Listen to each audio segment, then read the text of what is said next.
Hello everyone and welcome to Investing by the Books, a podcast by Redeye. I'm your host Eddie Palmgren, and today we're excited to have Klaus Kleinfeld on the show. Klaus is a seasoned business leader whose career includes 20 years at Siemens, where he first headed the company's largest region, the US, before he in 2005 became Siemens' global CEO. Klaus has also been 10 years at the helm of the New York-based aluminium company Alcoa, as well as an advisor to Saudi Arabia's Crown Prince. In his book, Leading to Thrive, Kleinfeld shares his lessons from leading organizations, but also how to live a good life. His book has received praise from a number of prominent people. One of them is Stephen Schwarzman, this chairman, CEO, and co-founder of Blackstone, who writes that Klaus's insights are both practical and inspiring, perfect for leaders at any stage. Leading to Thrive was published in 2024, and we're excited to have his author on the show today. Here comes our conversation with Klaus Kleinfeld. Hi Klaus, and welcome to Investing by the Books podcast. Hello Eddie, lovely to be with you. Thank you for coming on. Where are we reaching you? I'm in my home office a little bit outside of New York City, looking at the ocean that is probably connecting us. Wow. And you have a lot of nice paintings in the background as well. Yeah, that brings me energy. I love those. And to begin, for our listeners, I'm curious about your upbringing and how this has shaped you as a person. It has influenced me greatly. I was born in the north of Germany in Bremen, which once was occupied by Sweden, but long time ago. But all good, it had a good impact. A Hanseatic town. So grew up with kind of the air of the sea and trade and investing. My parents, however, were refugees from East Germany. They had fled, and my father started, after coming back from the war, started his education.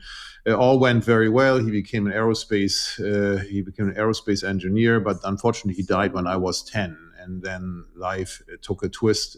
And my mother started going back to work. I mean, number one, I was accelerated in my growing up, but my mother went to work, and then she also decided in the vacation times that she didn't have time for me, to send me back to East Germany to spend time with my relatives. And that was the other thing. I mean, one thing was the death of my father at a young age that influenced me greatly. But the other thing that also influenced me greatly is having basically grown up in two systems, one being a free democracy and another one being a so-called socialistic, suppressive system, and seeing how people deal with that and learning the concept of freedom. And it's one of those concepts that you only realize when it's taken away from you. I noticed that in the conversations that I had back in school then when I got older, whereas my colleagues didn't understand how much I was appreciating the aspects of free speech or free choice of your own occupation, or even education. And I'd seen all of this, being not normal in the East, So those were two major things that influenced me. And then around us, I think all of these harbor towns have a way that you almost can't avoid to understand the world is large, and there are many different cultures and many different norms. So that also probably has had a big influence on me. That's a good point. But I'm curious also what led you into the world of business, and how was that journey? Well, what led me into the world of business was the pure need of making money. It was pretty clear that money was tight. I was 10. I didn't know what to do, but I had my first paying job at 12, and was filling supermarket racks in the supermarket that was close to us. And from then on, I have basically done gazillions of different jobs all the time, and never stopped working. Did you also have a natural way of doing this? Was it something that came innate for you? Oh, in the beginning, it doesn't come natural to you, because you have to think of what value do you create. It's really because in the end you have to say what value do I create to some people that they are willing to pay me.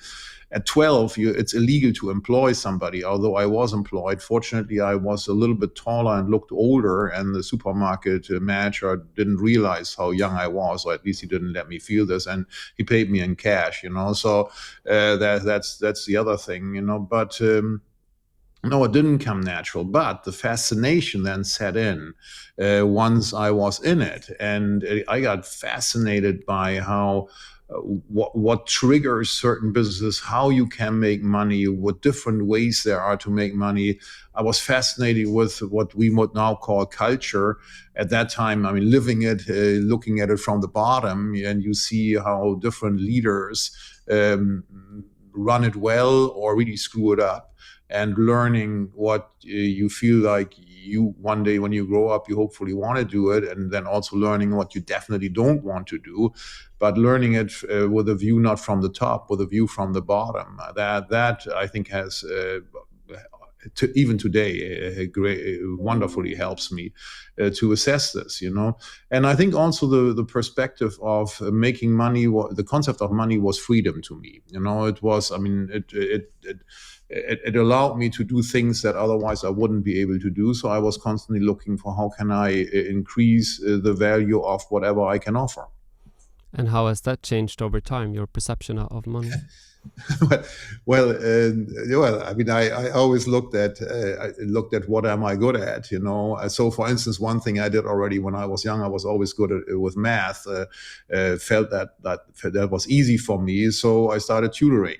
And even, which I was resistant of, tutoring some kids in my own age, because I thought I can't do that. But frankly, I mean, why not? I mean, if they come from wealthy backgrounds and feel that I can help them and they relate to me, why not? So I've always looked for that. Then I did programming at an early age when I got my hands on a computer, or when I studied. Actually, I chose my field of study because I wanted to have access to a real computer, and I wanted to be a programmer, which I did quite a while. Then I became a tutor, at university, and this, I mean, went on. And the other, by the way, the interesting thing also is important. I never was basically thinking I have to be a CEO. I want to be a boss of something. That was not what was driving me. What was driving me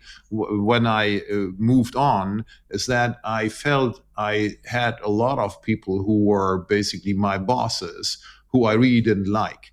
And where either I didn't like them, I didn't like their leadership style, or I felt that they didn't make the best decisions. And in spite of what knowledge they had, for either kind of own power reasons, political reasons, or just because they were not intelligent enough to combine these things. So that was the thing that drove me, and I was shocked. I mean, the more I moved through the ranks, how far I had to go, to be honest, to feel like, oh wow, this is I need to move on. And one mantra that I adopted early was love it, change it, or leave it.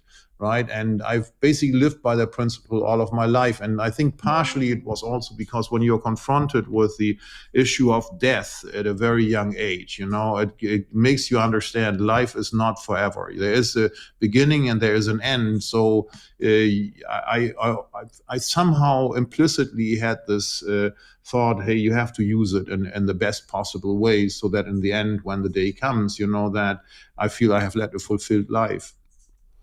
And fittingly enough, we will speak about your book today, Leading to Thrive. That's a good idea, yes. How did it come about, this book? Well, look, I mean, if you would have asked me 2 years ago, Klaus, would you ever write a book? I would have said no way, because I'm sitting behind my computer way too many hours anyway, So, but what happened is I had done a training program as an active CEO. I mean, I had created a training program for a consulting company years ago, and they rolled it out worldwide, big success, and it's great. And then they came back to me and said, can you do something even more effective? So I started this. This has been rolled out. It's very, very, very effective. And I told them I want to do it. Not just in a basic weekend format, but it's a 9-month format, basically, where and I also told them I want to do it not just talking about the normal business things. We probably start with that because I don't know the individuals, but to really change somebody, you have to understand what I call the inner game. You really have to understand that. That was one pathway. The other pathway is I started to invest in companies that are 2 to 5 years away from going public. And I shockingly saw that this aspect of burnout existed extremely much also in this group of people who are the leaders are probably around their mid 30s, early to mid 30s, and I had some very devastating experiences with individuals, that were, almost died, from overwork and burnout at that age. And I thought, wow, they clearly don't have a concept on how to lead their business life and also how to lead their life. Because in a way, I always thought that you only have one life. So in a way, you wherever you bring your energy to, whether you bring it to business or whether you bring it to something else, it all comes back to the same core. You got to get yourself you have to manage yourself, right? And that's what I call the inner game. And then I saw that the demand for this was so high that I thought I have to codify that and have to write it in a book so that people who won't get to know me, at least have an access to this. So I felt I have to provide this framework that has done me well, and I've seen also how many leaders that I have been coaching have hugely benefited from it. I would say, and I think they would also say that. It's great that you have written this book, and you have divided it into two main sections. And the first one is, as you mentioned, the inner game and mastering that inner game. So what is this? Well, the inner game is the question of how do you manage energy in the end, right? Many people, I also included, I thought always it's all about managing time and being effective. And as you know, I think the Swedes are in a way a bit like the Germans. It's all about discipline and you plow through, So, and that's the mantra that I use until I realized that it's really not about time management. It's really about managing your energy, So, and because you get up in the morning, you feel usually relatively good, and during the course of the day, the energy burns through. So the question of what burns the energy and how do you replenish is, and I saw this analogy, interestingly, to the high performance sports. I love to play tennis, and I saw in the tennis world, the top players got longer in the top and stayed super fit, and the average age went up in the top, whereas in the business world the opposite was happening. The average tenure was going down, people burned out earlier, and I thought, wow, there is something to learn from these high performance folks. And I looked at what they've done differently, and I realized this is the energy concept. And so the question is, what sources of energy do you have? And it goes back to body, mind, and soul. There's these three levels of energy. And then there's this aspect of purpose. And so on the body side, it's all about how do you treat your body, what's the physical side of things. So do you move it? What do you eat? You stay hydrated?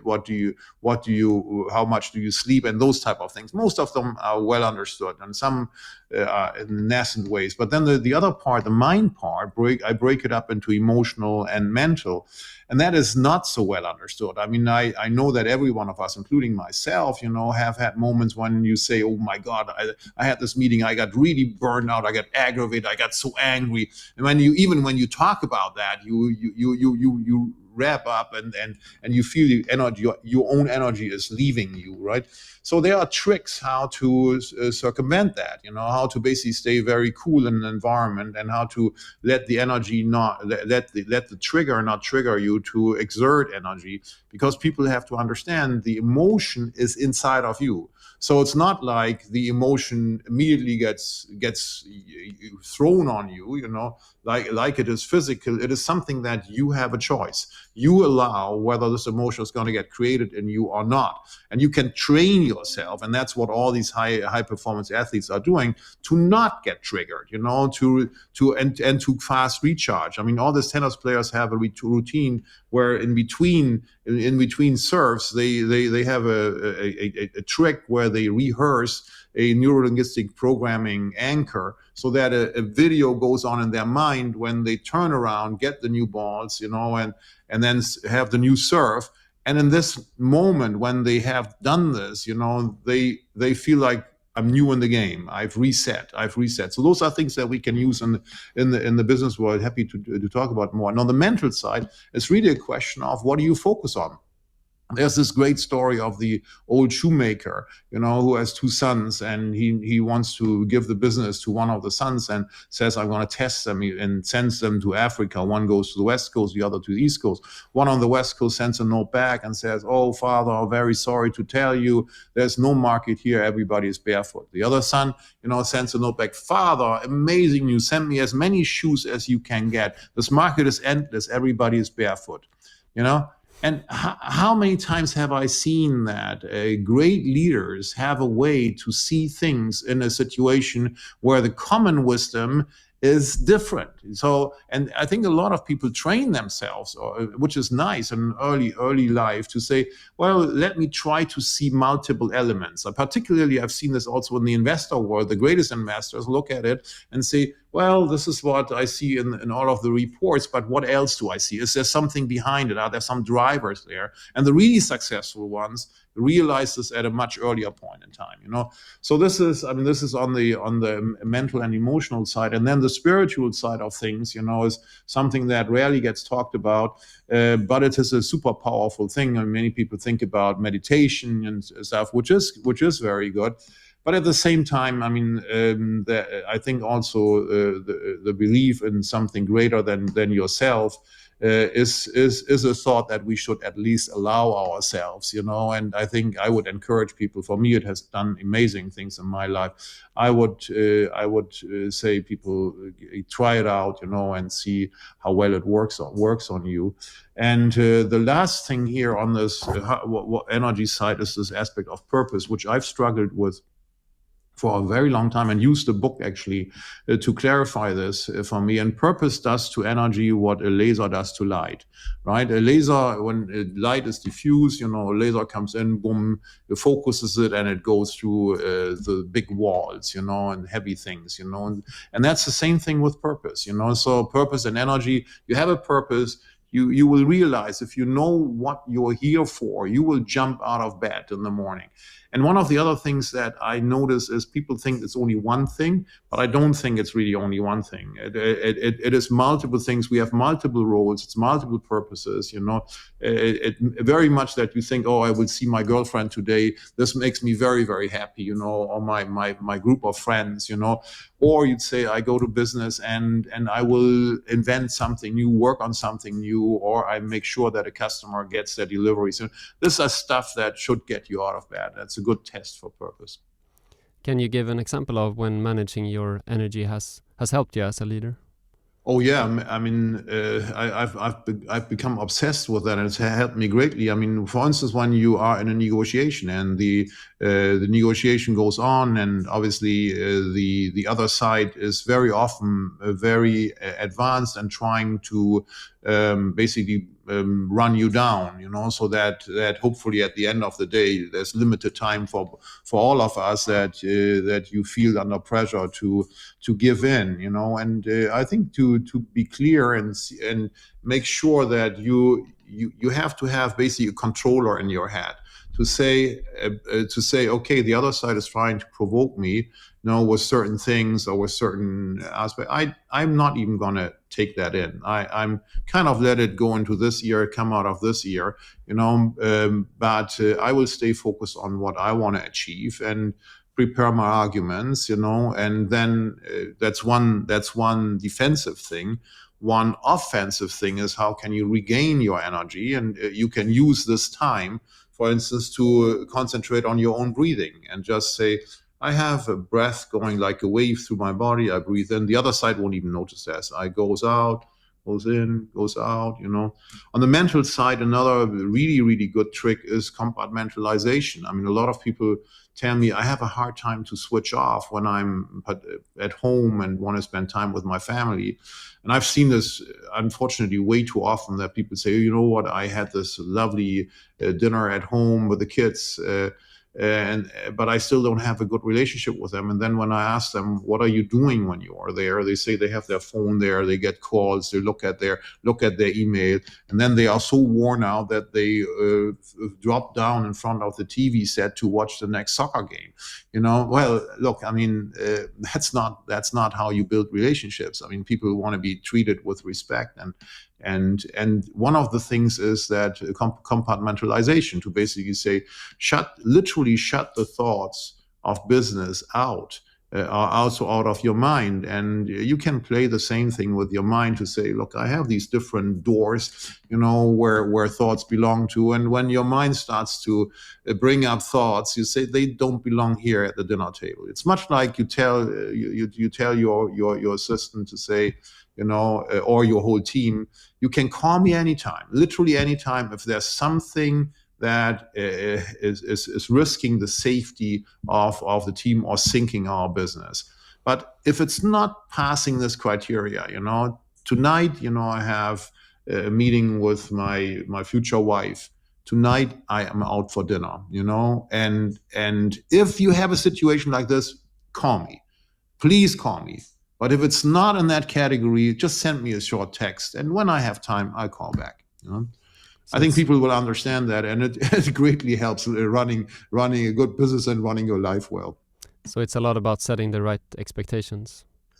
That's also right. I mean, you have to ideally make these things very clear to your team, right? And hopefully they learn from it, because it helps everybody.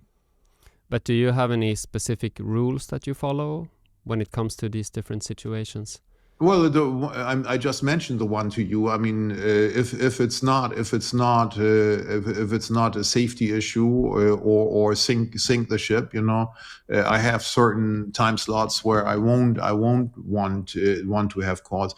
One other thing is, one of the best advice I got was from a longtime friend who told me, Klaus, you're now going into executive roles, so make sure at the beginning of the year that you schedule your vacations. And I thought, oh, what an odd advice is that? But then I realized over the years, the way this works is, if you don't have the slot, then your office fills it, and you yourself fill it. And then when you are thinking, oh my God, but when am I going to spend some time? You have no slot left. So it's better to basically put the slots in and then nibble on the ends of the slots, or give one up and say, oh, this is more important. I want to do this. I want to build this relationship. But if you don't put it into your calendar, the likelihood that you will be very miserable is super high. Something that we're talking about now, but is often used with another term, is work-life balance. What's your view on work's role in life?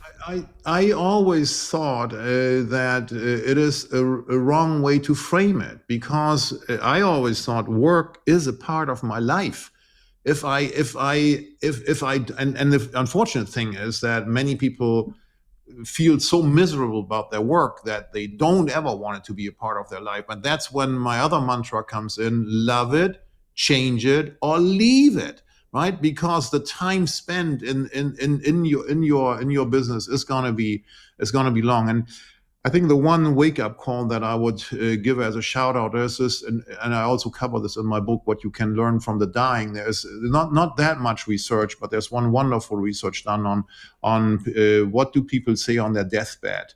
Right, and the most important things that people say on their deathbed are things like, I wish I had allowed myself to be more happy, right?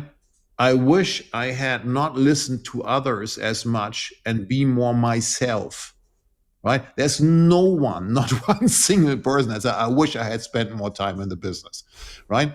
And again, I think that that dichotomy between business and life is an industrial concept, we are not living in an industrial world anymore. We are living in a post-industrial world, and it's blended much more. So my recommendation is let's use the same rigorous standard how you evaluate your business than other aspects of your life. Don't see it as that's my drag and I need that money, because it's not true. I mean, you can find other ways. By the way, there's another aspect in there which I always see is this aspect of fear, where people say, oh, Klaus, you can say that, because now you are financially independent. But I did the same things when I had nothing, right? And I think what happened is that I somehow found a way to deal with fear. In a way, I was forced to do something.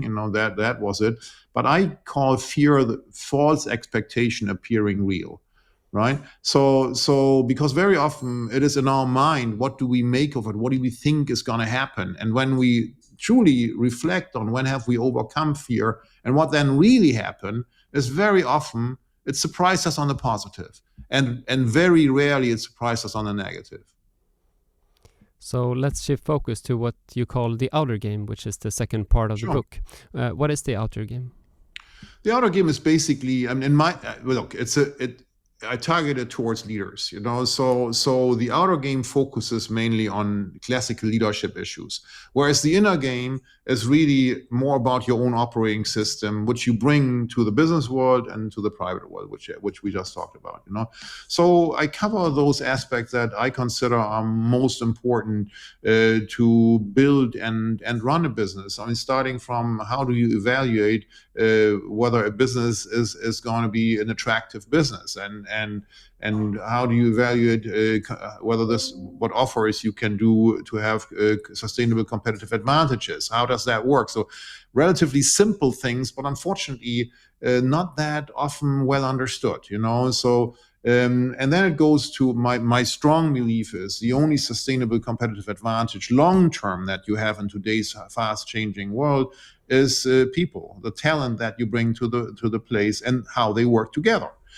So then the question is, how do you what is talent? How do you assess talent? And how do you recruit talent so that you are attractive to them, develop them, and how do you make people work together? How do you build high performance teams? So those are aspects in there. And the other question is, what's my own leadership style? The endless discussion is it better to lead with fear or with love? And this is not that simple an answer. Happy to talk about that more. But by the way, I just covered it this week in my LinkedIn post, if anybody wants to read a little bit more about it. And so so those type of things are in there. And then the question is, how do I motivate people, also to do the right things as well as to do the things right? All of more classical business things. I covered a little bit about your background in the introduction, but I think this is a fitting place to speak a little bit more about your experiences and how you became a leader for two Fortune 500 companies. So I started from not exactly the bottom, but also not from the top. I started relatively low, and I already mentioned in the beginning what was my main motivation. I didn't come with the idea of, hey, one day I will run Siemens or Alcoa. Alcoa was a different ballgame because I basically was hired to be the CEO. But at Siemens, I worked my way up, and there were plenty of moments where I thought that I should probably leave the organization. And then, interestingly, the organization realized probably that was going on in my mind and gave me bigger things to chew on, and also promoted me. I think sometimes it was the unsolvable problems that were thrown at a young kid, and then somehow we solved it. And I say we because one of the great things that I appreciate, I was always able to really find enormous talent inside of the organization, or attract them to the organization and build high performance teams. I'm an addict to building high performance teams, and was with this able to do things that alone I would have never been able to achieve. And then word spreads around, and one day you are considered to run the whole thing. But in between are many challenges, many cutthroat situations, that you get tested on, because it was 20 years with Siemens, so this long time. Definitely. And how was that transition then into Alcoa? Was different, because when I became the CEO of Siemens, I knew the company very, very well, extremely well, because I worked in many different business areas. So I had an idea on what I felt was needed and what the levers were for this. At Alcoa, I was on the board of Alcoa, and but only for a few years before. So I had an idea about the company, but had never worked inside. So I came clearly as hired to become the CEO. the previous one wanted out to do other things in life, and so I took over. So the approach was different in many ways because I also started a listening tour inside of Alcoa to acquaint myself with the customers as well as with the employees, and allowed myself a little time to dive deeper. The fascinating thing that I learned from this is, even though I consider myself a very active board member, how little I really knew about what really needed to be done, right? And I think this led to the reflection because on what's the role of boards, because I've seen on boards sometimes this tendency to say, hey, let's get in, let's roll the sleeve up, and we can do it better in a way, I would be extremely careful with this. If the board thinks that they can run the operations, I think that's a misunderstanding, sometimes very expensive misunderstanding of what the role of the board is. The role of the board is one of the most important roles of the board is to find the right person to run it. So if you feel that it's not well run, then find somebody else to run it, right? That is the most important thing, and that's what they should focus on as one aspect. Then there are a few other things. Yeah, I think it's really interesting that you include a chapter on board of directors, and you have been on both sides, but from a CEO perspective, how is it to have a board as your boss?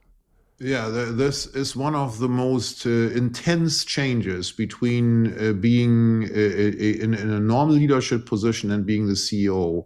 And I think most of the CEOs only realize that when they are in it, because what happens is not when you move through the ranks, you always have bosses, but you have one person.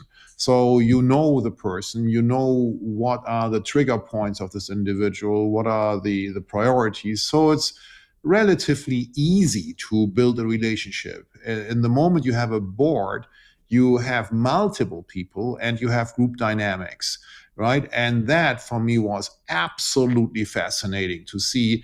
And if you think, which I partially did, is that the performance is the protector of politics, and on the board side, you are dead wrong. You are dead wrong, So, and the other thing that I have always seen is the board really has only two stable states, because it's the group. This one stable state is they love the CEO. They brag about the CEO. They are happy to have the CEO. And the other stable state is they want the person to be gone yesterday, ideally, right? And have no nerves to even have anything to do with them, And these two stable states, and that's a scary thing, can change very, very fast. Very fast. So that's, I think, in all the conversations with CEOs, that's one of the things that that is important to realize, and also find mechanisms on what that means for your own behavior. So what do you think makes a great board? Oh, that's a different story. A great board. I had a great board at Alcoa, a wonderful board at Alcoa, and it was made out of ideally people who can supplement your own skills and have what I call scar tissue, i.e. wisdom. And I mean not the book wisdom, which is often black and white, but the real life wisdom, which is very often with much more shades of gray, and are able to see that, to see through the complexity sometimes of those decisions. And who are really bringing different types of skill to the table. And I have had many experiences, not only at Alcoa, but also at other boards that I was on, where literally one person's conversation in a positive, but also in a negative way, can change the whole board dynamics. In a positive way, it's obviously nice to have somebody basically openly saying, well, look, I think there might be another perspective here from what I see. And literally, we had a situation at Alcoa that saved the company multiple times, probably not as dramatic, but the one was as dramatic, because it was right before the financial crisis hit. and we increased our debt options with another revolver.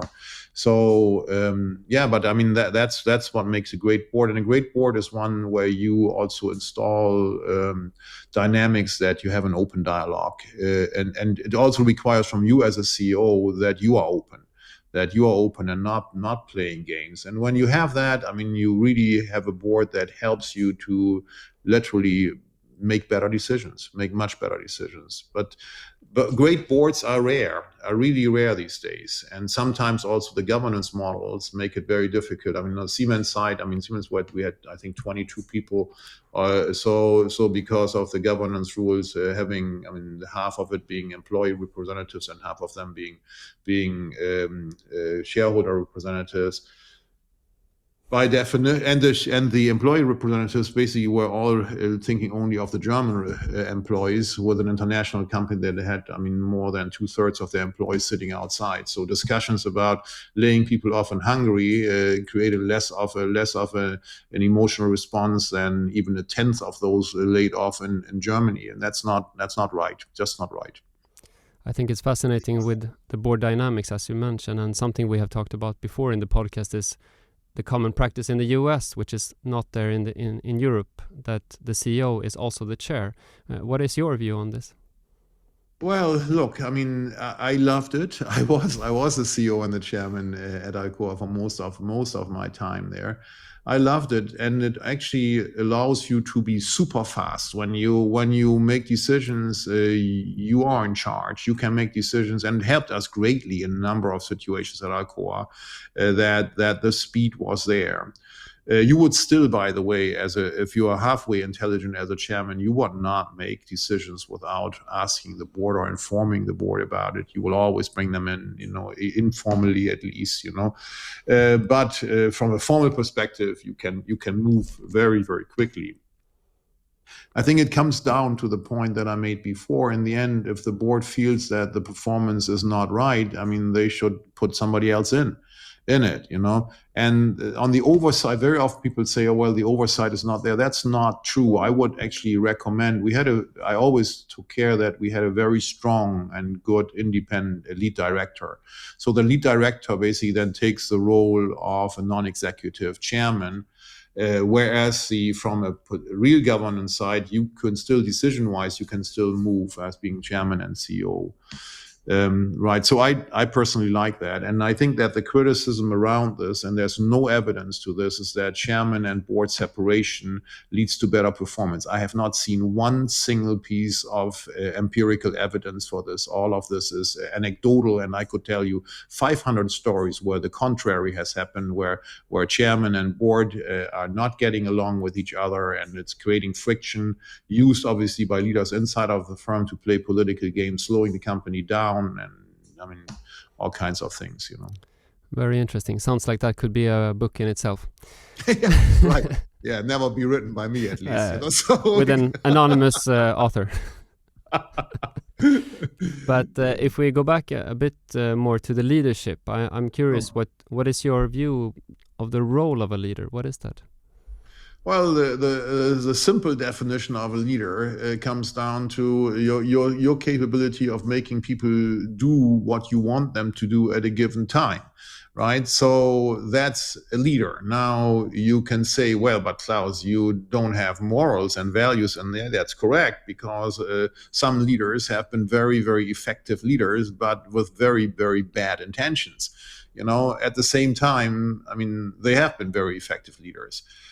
So now the good news is, in today's world, you have as I said, talent and the way people work together is most essential for long-term survival. So you have to attract people, and to attract people, you have to create a culture where top talent feels that they can bring their whole self and can work together with others to achieve even greater things.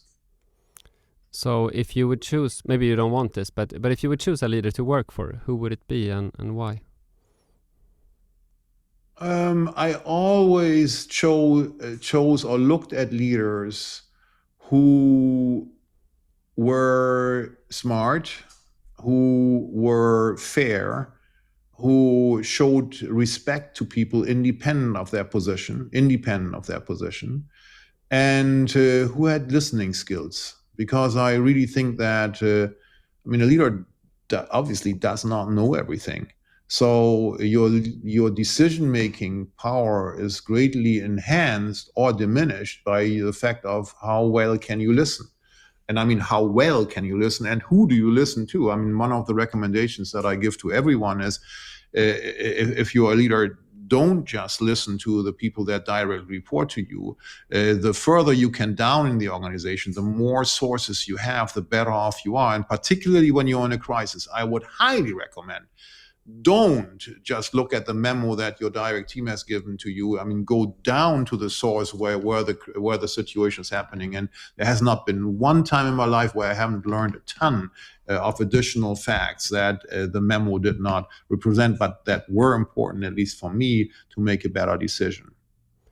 And many of our listeners are analysts and investors. Some are also operators and employees, and they can learn from another perspective. But when it comes to analysts and investors, I'm sure you have plenty of conversations with these roles and people during your decades as CEO for public companies. Sure. I'm curious if you have any advice for analysts and investors on what to do when speaking to CEOs. Yeah, I mean, I liked the analysts a lot. Who also were great listeners, at the same time provided the perspective that they had on the company as well as on the industry, and where we had a very fair dialogue. And where people were understanding what other arguments were potentially there in making a decision. I had this fascinating experience once with an analyst that I absolutely liked and met a lot, and listened, and a very smart person. And he had written, it was during the Siemens times, and he had written a report 4 or 5 years ago where he suggested to sell a big part of the non-telecom businesses. And the industry changed, and telecom became the dog, and I had the lack of pleasure to dismantle that at Siemens. So. And I said, well, fortunately, I mean, my predecessor didn't listen to your recommendation. And he laughed, and he said, Klaus, that's why you are the boss. And I said, what do you mean with that? He said, that's why, I mean, I'm an analyst. I write what I at that time see, but you have gazillions of more information about the industry and about the market.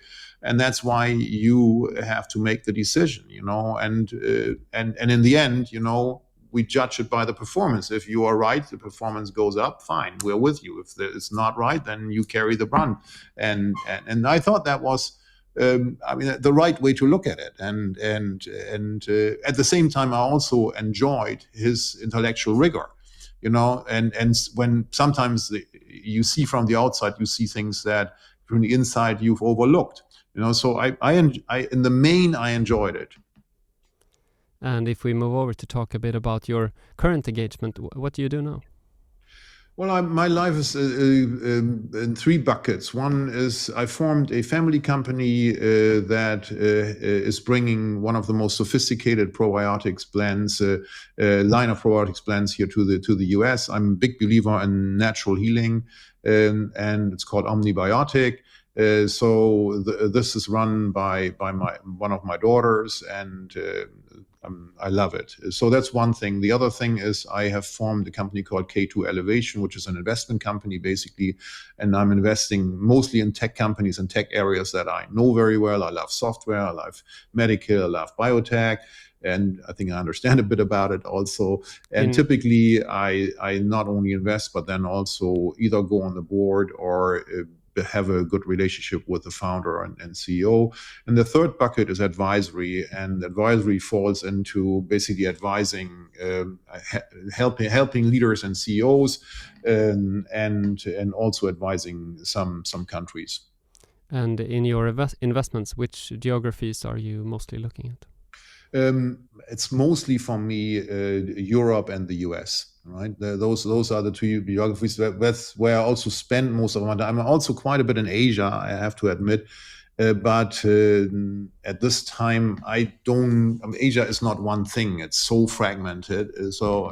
I think my real competency there, I think, is rather in Europe as well as in the US. Those I know very well. And we talked about managing your energy and not managing your time. So how do you structure your days now? Well, I get up reasonably early. I focus in the last, I would say, 12 months, I focus more on my sleep. I ignored it for many, many years, and I realized that there is a bit of knowledge that I can add to this. And then I work out in the morning. If I don't work out in the morning, I don't have a good day. And so I religiously work out in the morning. I just like it. And then get to work, and in the evening, I try to I work. So and if I have a dinner, I try to not have the dinner too late. Just basically to also improve sleep. Right. So that's my normal day. And other than that, how a day looks, the rest is different from day to day. Very, very different. This week and the next week I'm here, and I hope I'm here in New York. And then I start travel again. And there are many things from the book that we haven't mentioned, some details, and everyone can pick up the book to read them. But I remember you writing about your diet, or maybe the recommendation for a diet, mostly being a Mediterranean. Well, yes, exactly. The diet thing is still big time in flux. What I've been trying to say is the one that seems to be least questionable is the Mediterranean diet, and it's because it's just a good thing. But there are other things on the supplement side and on the longevity research that are evolving and that are really fascinating. So I personally do intermittent fasting. I've never been a big breakfast fan. Even though I have to say, whenever I was in Sweden, when I looked at the buffet of the hotel in the morning, as a Northern German living in the US, to see a good mackerel, and a good lox there, my God, that's really tempting, I tell you. So, but I can also have that in the evening. So, yeah. And if we look ahead 10, 20, 30 years, we talked a little bit about finding your purpose before. What are your ambitions? Well, look, I mean, my purpose also has changed over the course of life. My major purpose today is that I want to enjoy, and I have the real luxury to only do the things that I enjoy. Now, this doesn't mean that there are moments when you do something that you don't fully enjoy. You have to do it. That's fine, But that's my anchor. I love the work that we are doing with our family company on bringing probiotics and the aspect of gut health, naturally, gut health, I think, is so foundational and so little understood, even by a lot of the doctors. And to have the right type of products, I've been using the product for 30 years and love it, absolutely love it. And then the second thing in helping companies to scale up is hugely rewarding, and at the same time to do it in fields of innovation where there's breakthroughs. Caters also to my mental agility, and I love working with people. I love building teams, so that's great. And on the advisory side, most of the work is also around developing leaders or working on large-scale projects and seeing nations change. And I tell you, I mean. That is in big and small. I do the same thing, by the way, also here in our little town, and engage in that. But large and small, it's very rewarding for me. Very rewarding. So, speaking about the leadership, besides your book, do you have one or two titles that you think our listeners should read to learn more about leadership? Yeah, I mean, Eddie, you asked me before, and I think that first there's a lot, and there's not really. I mean, some that stands, also some older ones, But I think that if I want to condense it to two books, I would recommend Jack Welch, Winning. I had the pleasure to know Jack really well, and I think he had a lot of wisdom. And the other one is Patrick. Patrick is his first name. Patrick Lancioni, The 5 Dysfunctions of a Team to Build a High-Performance Leadership Team. You can have the summary version in my book, but because he formed it, what I don't like so much, he phrased it negatively, 5 dysfunctions. I'm a big fan of phrasing things positively, but the essence, the book is a fast read. It's very, very good. It gives you a very practical way of how can you enhance your team. One of the questions that many people are asking themselves. Perfect. We'll put those in the show notes. Would you like to write another book?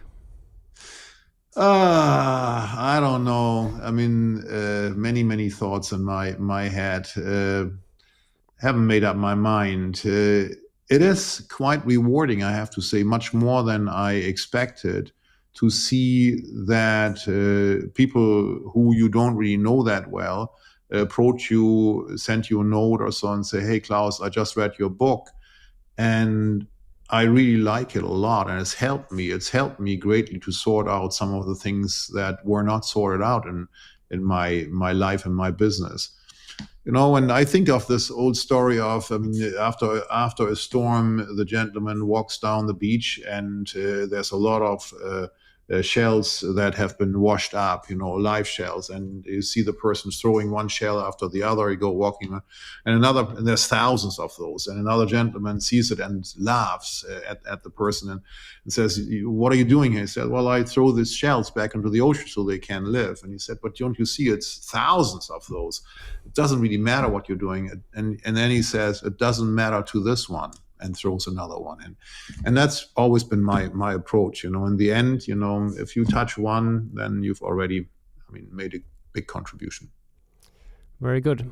Klaus Kleinfeld, thank you so much for coming on Investing by the Books podcast to talk about you and your great book, Leading to Thrive. Do you have something more you want to add here before we finish up? No, not really. I mean, if people want to reach me, there's a website called www.leading-to-thrive.com. And through this, you can also reach me, and also through LinkedIn. LinkedIn is what I use. Wonderful. Thank you so much. Pleasure, Eddie. Thank you for listening to Investing by the Books, a podcast by Redeye. Follow us on Twitter at ib_redeye and email us at ib.podcast@redeye.se. To improve, we'd love to hear your feedback, so please rate and review us. Notice that the content in this podcast is not and shall not be construed as investment advice. This information is meant to be informative and for general purposes only. For full disclaimer, visit redeye.se. I'm your host, Eddie Palmgren, and until next time, I sincerely wish you the best of luck on your journey through life and investing.